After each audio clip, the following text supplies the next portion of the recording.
Hi Anne, Trudy here.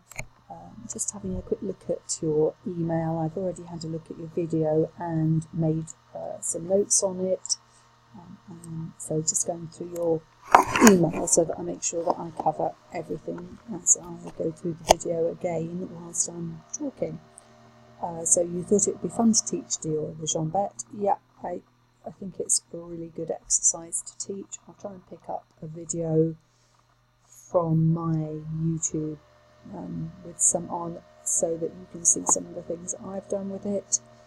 It's really helpful for the sort of freedom of the shoulders. So if you have a horse that is particularly heavy on its shoulders, which Diora isn't, but you know, it's always nice to have these things that give that lightness to the shoulder. I think one of the important things that I always think about, especially with jambette, which you should think about with all your training, but certainly with the jambette, is I would like you to do it when I give you this cue, and I would like you not to do it when I don't give you the cue. So that is to get it really well on cue, because there's nothing worse or more dangerous than a horse just offering you jambette and whacking you out with one of their hooves, especially if you're stood in front of them when you're cueing it, when you're normally cueing it. That becomes part of the cue, you standing in front of them. But I'll have a look at that when we look at it in a minute. You started touching her feet, as I noticed with the whip to lift them, any reaction, because I try to do everything through positive reinforcement rather than using something aversive, which touch is. I normally teach it with, say, a target, so I will get the horse used to trying to target that thing on the stick with their foot. Right, it's a nuanced thing, but rather than me tapping the hoof to try and get some reaction from the horse learns to try and target things with its parts of its body. So that's quite interesting, but I'll get to that in a minute when we look at it. You wanted me to look at your vaults, which you were doing while staying on one side, and it's first time ever for you, which is not easy, and with your travers in hand as well, but I was quite impressed with that. And I'm going to give you some other ideas as well, some that might blow your mind, like doing the travers from the inside rather than the outside. So get a chair for that bit. And she is a star. She's a total superstar, which is lovely. What a super horse. Well, both of you is really super to work with. She learns fast and offers lots. You tried a half pass on each hand and she did it. A little hesitation on the second, so you gave her some support and she tried hard to do it again. Changes of tempo in trot, which I thought looked rather nice, and your walk-trot transitions. I think that's some was shoulder in, but some was walk-trot within the shoulder in, which I thought was really nice as well, because you're getting that engagement of the hind, which is helping the trot.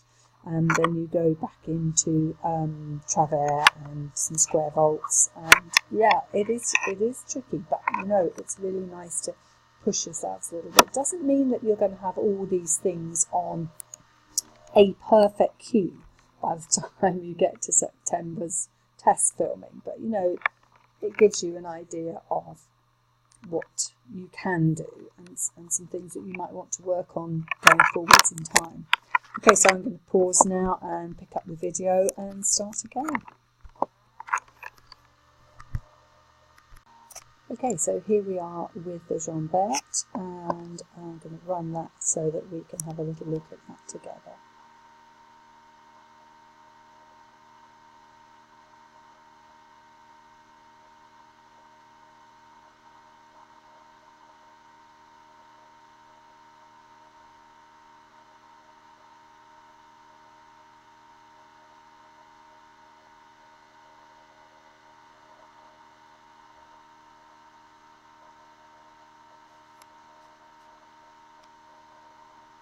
Okay, so I really like this, and I'm going to just talk about it in general terms, because when you're starting a behaviour like that, I think it's really important not to get too tied up in things. There are a couple of things to really be cautious of. One is, does your position suggest to her the exercise? So you're standing nicely to the side. I can't think of any exercise. I think in back you're probably in front of her chest.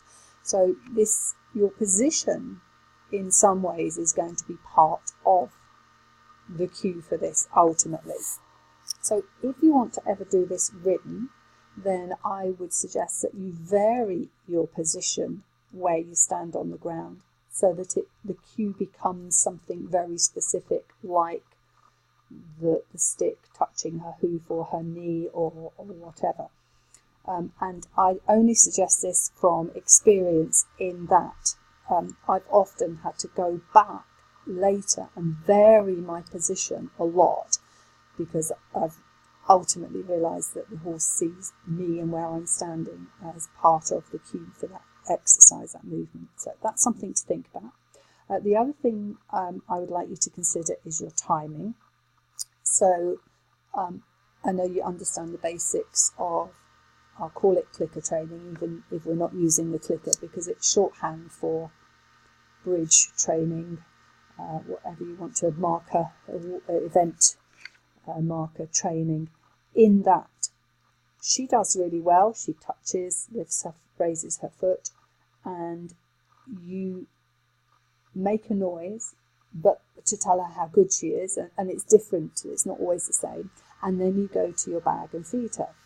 Now, it's a much clearer method. As she does the behaviour that you're looking for, imagine taking a photograph of it, and the moment that you click that photograph or you touch your phone to take that photograph, that is when you would give your sound. So it might be yay or good. I often don't use good because in England a lot of people use good a lot of the time. You're probably better off in that respect that you won't use an English word probably all the time. But think of a nice short sharp word so that as she goes to lift her foot, almost as the thought comes with her lifting her leg, that you use that word and then you go and get your food and feed her. In doing it this way, there is a clearer link for her between the behaviour you want and basically the consequence, which is her getting some food. And when we pair it like that, it's just a much quicker, more precise way of learning for the horse. So instead of fishing around, was it, half an inch off the ground? Was it the whip touching my foot? Is it me doing the lift? What is it?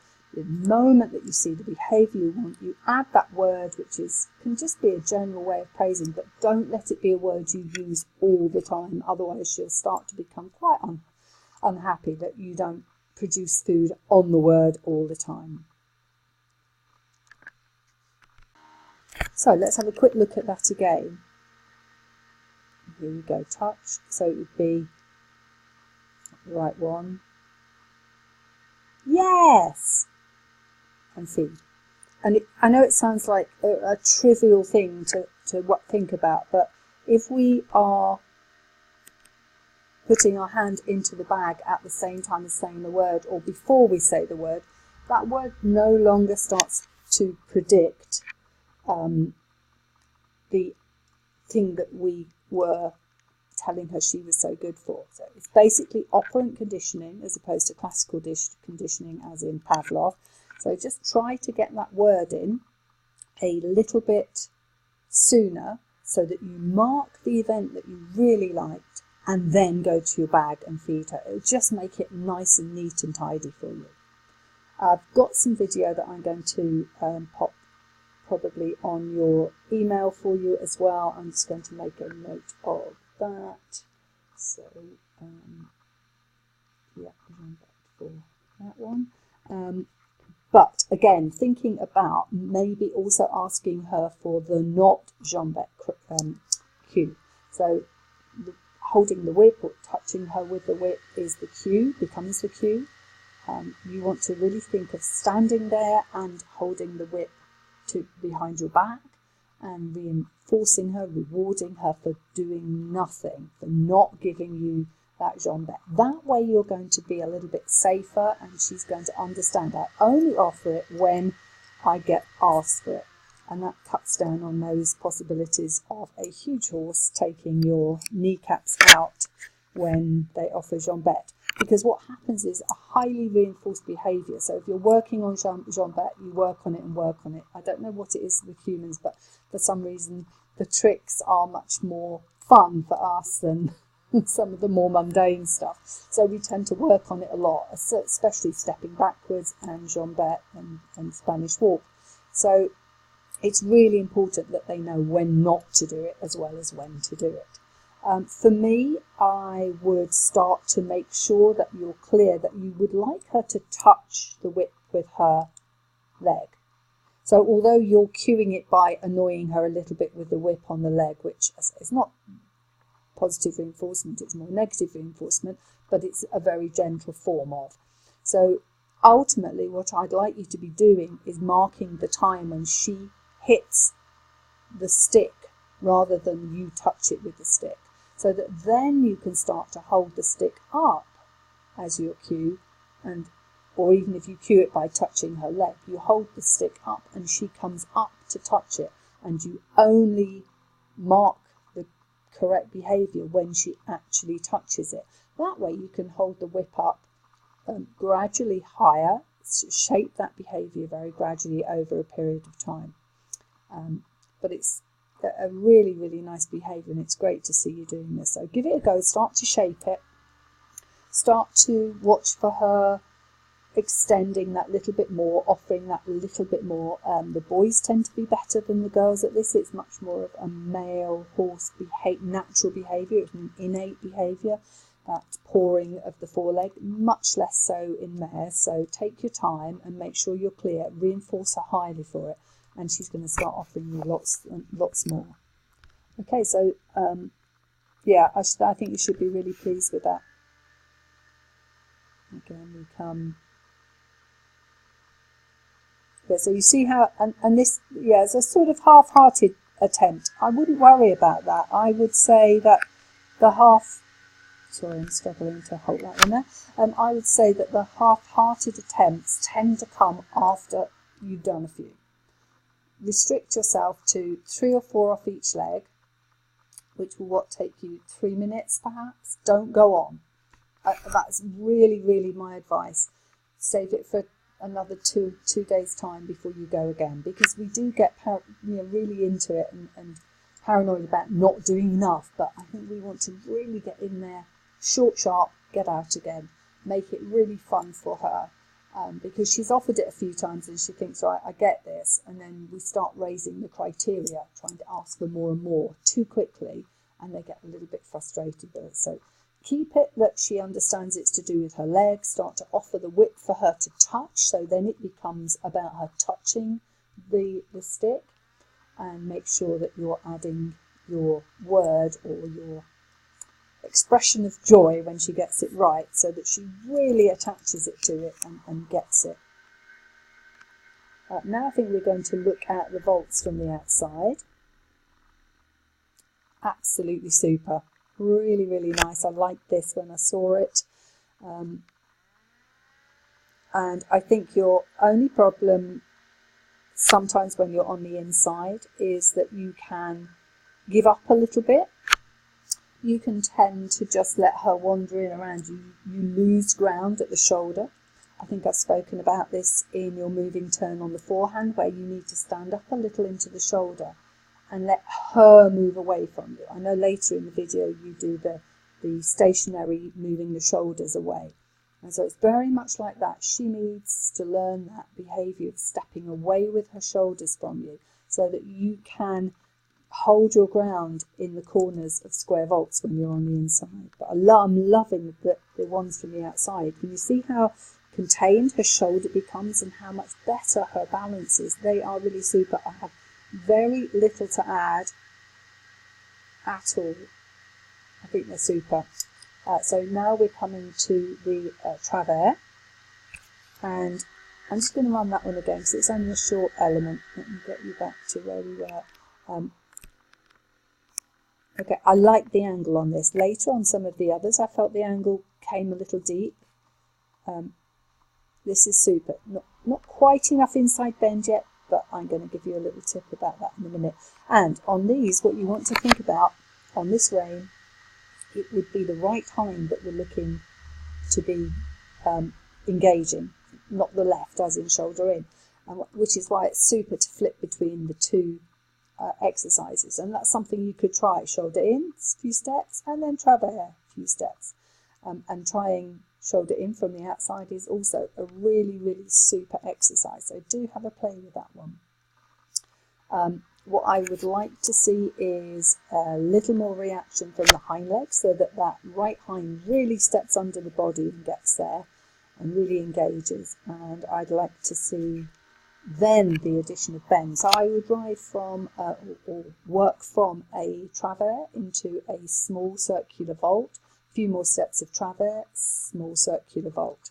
But what I'm also going to do is send you a video about doing travers from the inside.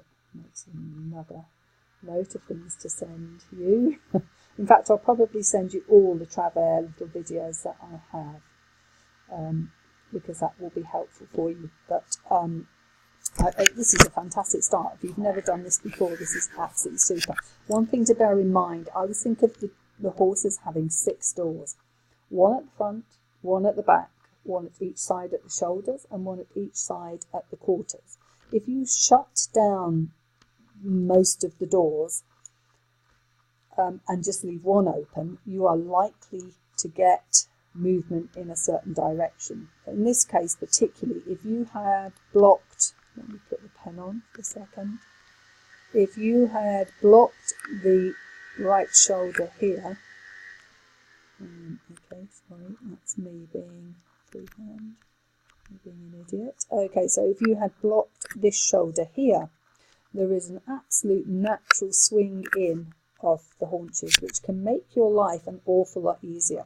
So you can almost stand a little more forwards. We always think about putting the cue on at the girth and bringing the quarters in, but when we're training this at the beginning, sometimes it can be really helpful to stand a little more forwards, almost where you're stood now, and block the outer shoulder, and then miraculously the shoulders will come in. It also works if you're on the other side and you block the inside shoulder, but you'll see that on the video that I send to you.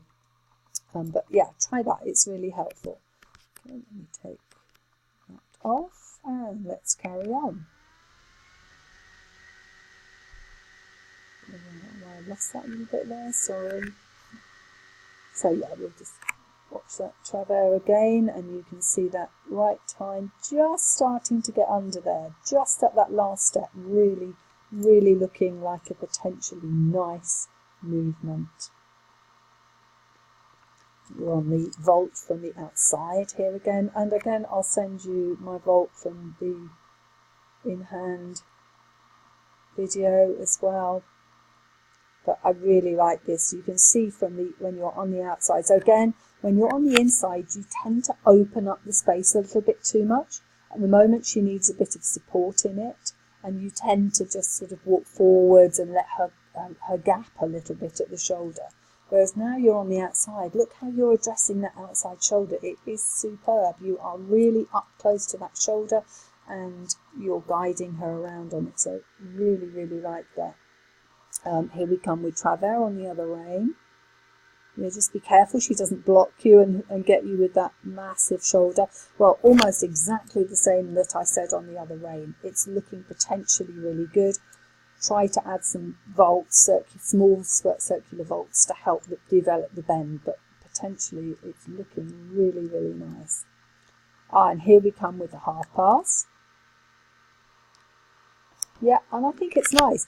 I'm going to be uber critical here now and just say, for me, I like to develop half pass rather than from just a sideways step, almost like leg yield, but I just change the bend. There's a lot of people that just do that. Aware of, but what I really like to do is to introduce the half pass as travers on the 3/4 line, because then you get that engagement through the whole body. You get this feeling of suppleness but engagement from, in this case, what would be the right hind. So I think this is a really good first step, but also try training the travers on the diagonal line as a means to getting to the half pass as well. But really nice. What a fantastic start. she's a super mare, really engaged brain-wise, which I think it is so helpful for you. So I think we might be going to the half pass now on the other rein. Yeah, we're going to the square vault first. I mean, can you see this amazing connection through the shoulders? Just add a little tiny bit more of the inside bend for me. Just a hint. It's tiny. Don't overdo it. Just a little more suppleness, and well, almost there. You have it at the end. 100%. Really nice. And now I think we're going to do the half pass in the other direction. Yeah, and I'd just like to see it be a little lighter. Did you see how you gave up on that right rein? You gave up on the right rein and lost her. So she tried, bless her, but you know she lost that support. She's lost effectively your inside leg, which you can't have when you're in hand. So you have to help her with the inside rein a little. And then when you found that inside rein again, boof, you had it. So yeah, again, really nice. Use this, but I would also again use the travers on the diagonal line to really make it a full-on, super engaged half pass. But I'm really liking the potential that you have here.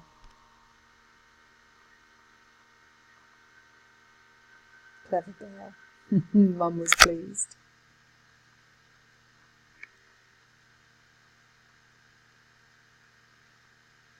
So here I think we have the tempo changes in trot. So what I'm going to say here is you make a lot of effort to run there. So I'd like her to be a little more forwards going without you having to almost gather her and take her. Try and put your weight a little bit back over your haunches, as it were, and keep your shoulders down and softness. And even though you're asking a little more of her, just try not to get tight in your own body. I love it. It's so super. You got a little bit behind her there, so she came back in the bend, but no big deal. And here we come to the soft. Again, I'd just like to see you a little bit weightier down into your feet so that you feel really strong and balanced for her, so that she's not feeling that she has to carry you in the balance as well. That it's just about her being balanced. But I'm really liking what this is doing with the hind legs. Yeah, this is fantastic. Really, really nice. And what I think you could do with that, Anne, is to play around with sometimes doing halts, sometimes doing the slower trot, sometimes doing walk, sometimes walk, halt, going back, so that she is really thinking all the time rather than, oh, I know it's going to be a slow trot. So, you know, the first on the list would be to ask her to slow the trot, but then start to really jazz it up with, you know, a halt, a walk, an even bigger difference into an almost walk and then trot, and that's going to really get those hindquarters engaged and stepping under. But I really like your process here. I think you just need to anchor yourself a little more in the sand and consider your own core. There's not much of you. You're a really slender person, which is lovely, because you can keep up with her with those long legs. But you know, just try and almost feel a little less able to catch up with her, so that in the slower trot work, she has to really think about carrying herself. It's not about your speed that's helping her to keep going. Really, really nice. Well done.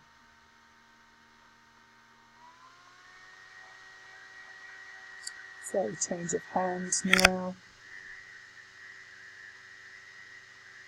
And I love these transitions. Actually, I'm going to go back and look at that one.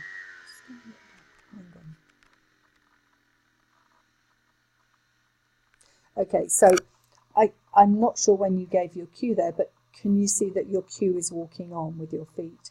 So as I know you do ride Diora, it would be really nice to have maybe a verbal cue that you used rather than always just her following your feet, or it can be a physical touch maybe at the girth where you would normally ask her to go forwards. I think that's really going to help her. And don't try and undo this all in one go. You know, get your championship test done and stuff, and it's just sort of food for thought really, so that you can think about this in the future. So just think about what you would do to train her to move in her own balance, so she takes steps forward without you having to move your feet to do that. Sorry, I went off on one of them, but when I see things, it's always helpful to just go into them. So I'm pretty sure again we are going to come into the tempo changes. Yeah, I so like your hands down there now, it's lovely.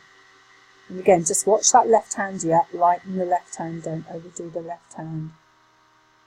And then really come back and feel yourself, carry yourself so that your posture changes to suit her. So here we go, slow, let your posture change, open your shoulders and let things all sort of become a little heavier and a little more open across the chest, so that she takes that postural change as her cue. See, that's really lovely, really like this. See her uphill balance? So it's not perfect yet, she's not able to maintain it, that balance throughout, but it's very much better. And see how big those hind leg steps are, and they're going to shorten and shorten. Lovely, really, really nice. So what I'd like you to add to that is a step backwards. So when you've got to that point, hold, step backwards, so that those hind legs are always thinking, how can I sit underneath? How can I sit underneath? And that will make a big difference. So they're lovely, really nice with the hind legs, and they manage to keep that. But you just see slightly towards the end there, let me just come back and show you. Watch her hind legs, so they're under her, they're under her, they're under her, they're under her. Oh, slipped out. That left hind started to slip out in the walk. So I want you to give her enough room. Don't try and push her shoulders onto the track, because remember what I was talking about, one door opening, another one door closes, another opens. So if you close the shoulders door on the track, then it's very likely the quarter's going to come in, just because no horse is perfectly straight and able to take the pushing power of both hinds easily in the same way. Come back to trot. Look how you opened up the shoulders and let her through a little. So it's just about your positioning. It's tiny, tiny elements, not lots. The shoulder in. Very, very nice. Just there. So we get the softness in the bone there. Really well done. Like to see her a little more in her own balance in that, rather than you having to carry her. Loving the vaults. Yeah, really nice. One thing I would say about vaults is, if I send you that video with the in-hand vault that I have, I think you will see that it's a handy thing to pace your vault out. So the first time you walk round, it might even just be really relaxed, holding one hand on the rein and just pacing out in big strides, so that you make sure your square vault is square.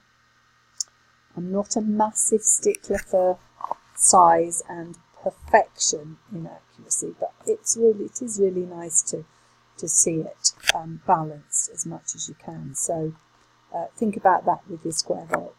But the shoulder in, really, really super. Very, very nice. I'm loving her change in balance, the uphill nature, looking really good. I think we now come to some more travail.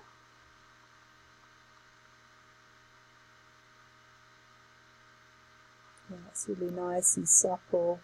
I probably wouldn't let her get her head quite so low as that. Yeah, maybe a couple of times is fine for her, but just try and keep her up a tiny bit more in that lowered posture. It's only a few centimetres. So here we come, the shoulder in. Very nice. I'd just like to see the neck a tiny, tiny little bit more supple. That's me being really fussy, because I really like that. You've lost that inside, overdone inside bend. It's made such a difference. So here I think we're again on the vault from the inside. And again, what I said earlier goes again. Try to think about the shoulders. Let me put the pen on to help you. You can tend to lose ground here. And I want you to think of almost closing that right shoulder in and keeping her up in that right shoulder, so that in the square vault there is a good balance between left and right shoulder. There isn't a dropping in because you've given up position. Now ultimately I'd love Diora to have her own balance, that she doesn't need you there, but that's a process. It doesn't come instantly. So really pleasing, but I think we can be really, really special on that. Excellent. Really, really nice. Just a tiny... Okay, so I paused it there so I can put the pen on. So what the little tiny bit here is around that pole area where she's a little tight. So the neck's quite nice and supple coming. It's just that pole. She's just holding herself a little tight in the pole. What can you do about that? Well, you could maybe do some renvers, so that's shoulder in but with the counterband. You are easier doing that from the outside. So that, that's certainly something. So you're asking for different flexion. So you might be just moving the head to look to the outside or to the inside on a circular vault or a square vault. No big deal. Just slipping from those two different flexions. That will help the pole for sure. But also just the fact that she gets more sustained in this work and is more capable and supple in it will make a big difference. So I think we're now going to come into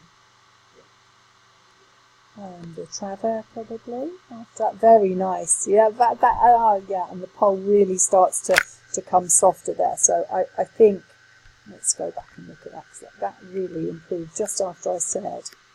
So there it was a little stiff.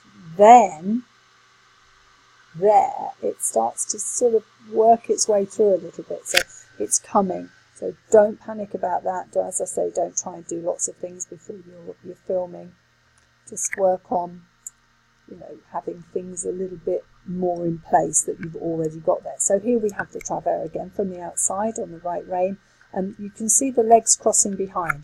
In the travers, the hind legs want to travel forwards, not sideways. So just be careful of that. Don't open up your angle too deep. But that said, in training, only up nice and deep so she gets the idea that it's the quarters coming in. I've given you some ideas earlier in the video about different ways to encourage that by changing your position at the front. But try not to open it up too deep, and try the travers from the inside from the video that I'm going to send you.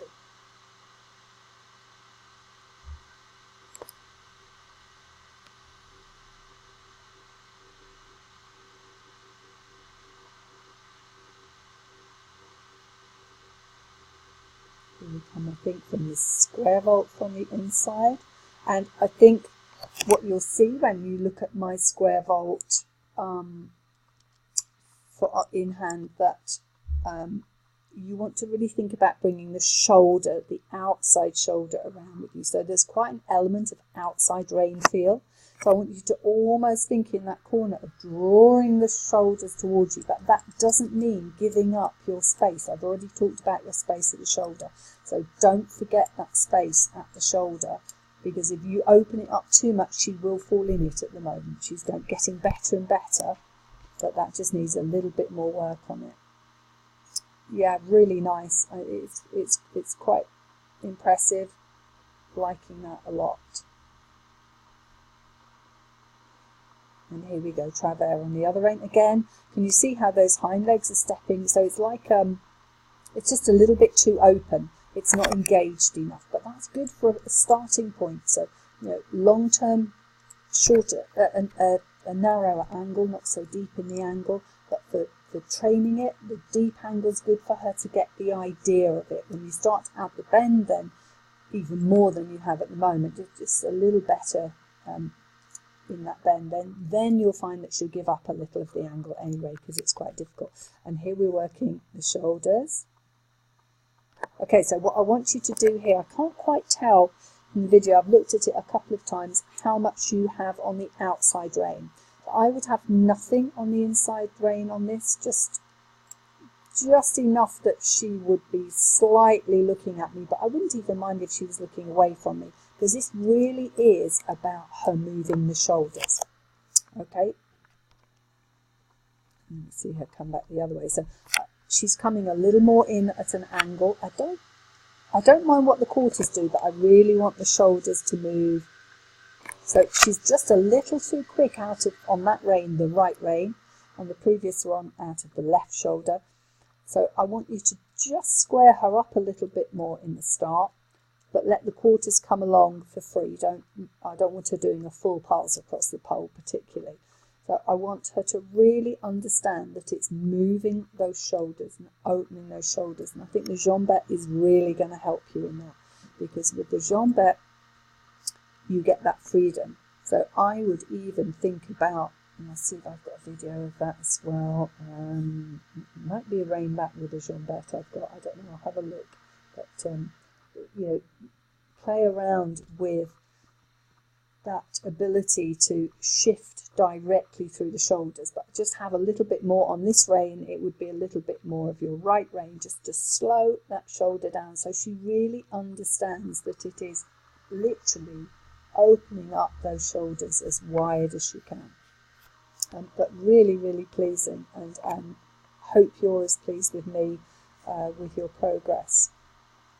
Because what I really like is your attention to detail, and I love the way Diora and Lucas have really, really tried their hardest to do everything for you that they possibly can. So let me have a recap for you. Jambette, I'm going to send you a video. Think about it in terms of how you make it more operant conditioning, so that she really gets the idea that she has to perform something to get the food, not just, oh, I did well in a random amount of time, I did okay. So that can pinpoint your training a little bit more. Think about the counter exercise, about not offering jambette to keep yourself safe, and also because it's a really good thing. I normally tend to think along the lines of, if I ask for something, I want you to keep offering it until I ask for something else. And if I don't ask for something, I don't want you to offer it. So those are interesting, ways to think about this. Also, to think about, is it her reaction to the whip, or do you want her to lift her leg up and actually touch the whip? In which case, sometimes it can be handy to have a tennis ball on the other end of your whip, on the big end, just make a hole in a tennis ball, and let her bump her leg on that and get the reinforcement for that. So that's just a slightly subtle difference in the way you're asking for it. Vaults from the outside, I really, really liked. I don't think there's anything apart from a tiny bit more inside bend that I would work on that. Really, really pleasing to see what a difference it makes in her balance. So maybe work some figure eights, similar to how you were there, where you go from outside to inside, because that is just super good, and changing the bend as you go as well. So you might be on the outside of her on a vault, a regular circular vault or a square vault, but you ask a little bit of outside bend towards you. So that's the next step on, just to make it even more difficult. Your half pass I really liked, tiny bit sort of leg yieldy, but changing bend. But I say lots of people do that. But I'd like to see you also playing with the travers on a diagonal line. You can put a pole out across the school and use that. So that's another really good fun thing for you to practice. Good job, winter's coming soon, and maybe less time spent on other fun things in life in the winter, and time to play around with these little things in your training. Your tempo changes in the trot I really liked. Make sure that you are reflecting the balance that you'd like her to have in your body, because it's amazing what a difference that can make to them. But I really like that. Play around with the sort of transition, so it's not always just a transition within the trot, not just changing the tempo within the trot. It might be a transition down to walk, down to halt, down to rein back, back up again. Just play around with things so that she's always thinking, I'm not sure what's coming next, therefore I better be balanced and ready. Shoulder in, much better, much less overdone in the bend. Your positioning is super. There was a tiny little bit of lack of suppleness in the pole, which seemed to be righting itself as you went. Your inside position on vaults, just be careful that you don't step too far inside that she can fall in. And in your travers, make sure that you don't overdo the bend unless it's a training point that you're really thinking, I'll open it up for the training point. Otherwise, the hind feet should make fairly forward thinking steps as well as placing under the body. And the cue at the end for moving the shoulders, well, yeah, I mean, I'd almost like the cue just to be standing and kind of lifting up through your rib cage in a certain way eventually, so that she just sees that and thinks, yes, I need to be up and lifted through my shoulders, if that makes any sense. I hope it does. I'm going to pop some of those videos that I've talked about and anything else I can find on your email back with this. But yeah, very, very pleasing. Well done as always, Anne and Diora.